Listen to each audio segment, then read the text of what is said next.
Ay Sovet deyirsən. O Sovetdə avtobusa minmək olmurdu. O Sovetdə qonşu ilə gəzirdi də. Sovetdə də elə şeylər olub ki, sadəcə kim varlıdırsa o dövrdə də örtbasdır edirdi, indi də. Vay kasıbın halına, onda da indi də. Və siz yalan danışdıqca, saxtakarlıq etdikcə sizdən sonra gələn nəsil daha bu sahədə ustalaşır ki, sizi aldada bilsin. Ondan sonraki nəsil digərini. Başqa cür bu cəmiyyətdə mümkün deyil ki, doğruluqla, dürüstlüklə, səmimiliklə nəsə eləyəsən. Elə insanları lox sayınırlar. Elə kişilərin, qadınların təpəsinə çıxmağa çalışırlar. Budur sizin mentalitet. Soruşanda mentalitet nə deyə bilmirsiniz?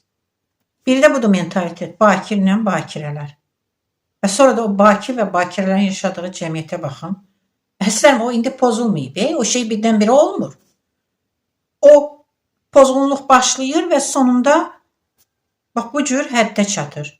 Sadəcə gizlində elədiklərinizi, indi məsələn sosial şəbəkələrə girməyən kişilər, qadınlar xəyanət eləmir ki, eləyir dəli o yana da keçir.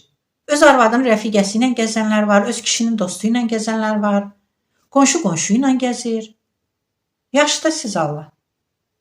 Mənə o dövrü tərifliyə durmayın. Gör nə qədər rəiyyət kafasındasınız ki, heç bir 15 respublikadan heç biri Sovet dövrünü istəmir, siz o dövrə qayıtmaq istəyirsiniz.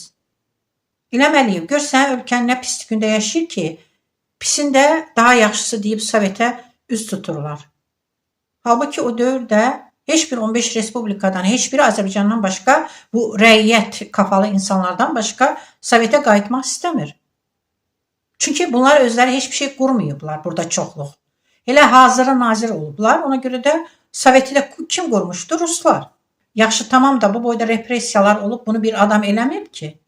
Bunu repressiyaları eləyənlər olub, o danos yazanlar olub.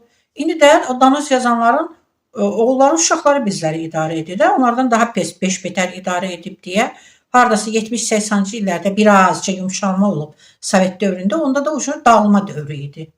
Ona görə də mənə çox maraqlı gəlir Sovet dövrünü istəyənlər. Və ora əxlaqlı deyib, indikini əxlaqsız. O siz əxlaqsızlardan doğur əxlaqsızlar. Əxlaqlı adamdan heç vaxtı əxlaqsız da olmur. Pula görə hər şeyini satan bir toplum sonu nə olacaqdı ki? Belə olacaqdı da. Lut qəbiləsi deyilən elə bu qəbilədir də.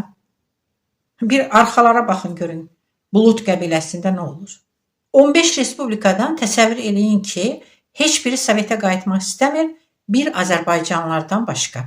Yəni, Azərbaycanda elə hissə var ki, Sovetin həsrəti ilə alışıb yanır. Gör nə qədər, yəni o Soveti heç kəs istəmir 15 respublikadan. Repressiya, aclıq, danosbazlıq. Yəni, gör nə gündədir ki, bu rəiyyət kafalı insanlar. Heç bir 15 respublika, heç biri Sovetə qayıtmaq istəmir, Azərbaycanlılardan başqa. Elə ən rüşvətxor, ən danosbaz, ən yaltağı da 15 respublikanın içində Azərbaycan olub. Və indi deyirsiniz ki, bu nəsillər belədir, elədir. Sizdən törüyüb də, ay danosbazlar, ay yaltaqlar, ay rüşvətxorlar, ay riyakarlar. Sizdən törüyüblər. Xislətiniz bu olub. Ki, onda meydanda olanlar əxlaqlılar idi ki, kimin adamı var idi, əksinə daha da dəhşətli idi.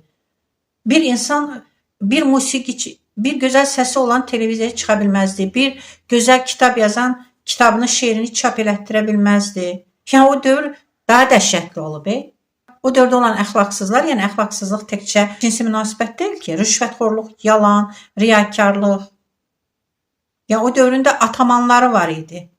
Durmuşdular əcda kimi suyun qabağında, adamları var idi, pulları var idi, yataqdan yatağa tullanırdılar. O qadınlar, o kişilər ağlıq edirdi də, hərə bir cür özünü satırdı. Satmayan vəzifədə qala bilməzdi.